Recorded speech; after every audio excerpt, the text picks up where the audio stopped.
Après que Jésus fut né à Bethléem de Judée au jour du roi Hérode, voici des mages arrivèrent de l'Orient à Jérusalem et dirent: où est le roi des Juifs qui a été mis au monde? L'ayant appris, le roi Hérode fut troublé et tout Jérusalem avec lui. Matthieu 2, 1, 3. Dans le récit de la visite des mages venus pour adorer l'enfant Jésus, la cruauté du roi Hérode n'a d'égal que son illogisme. Le voilà, lui, incroyant, qui prend l'annonce des mages au sérieux. Il voit déjà cet enfant comme un usurpateur du trône. S'il existe, se dit-il, il doit disparaître au plus vite. Il convoque immédiatement les responsables religieux.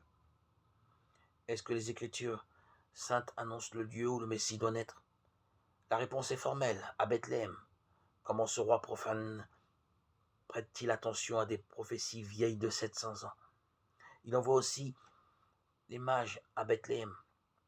A-t-il un doute quand il constate que ses visiteurs sont repartis sans le prévenir? Ont-ils trouvé cet enfant dont la naissance s'accompagne d'un phénomène cosmique? Croit-il tout cela, oui ou non?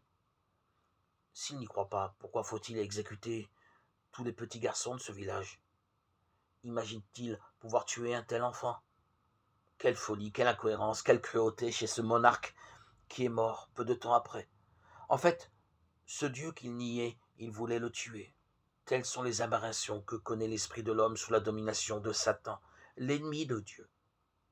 Souhaitons-nous être délivrés de cette puissance satanique qui gouverne le monde et manipule le cœur des humains?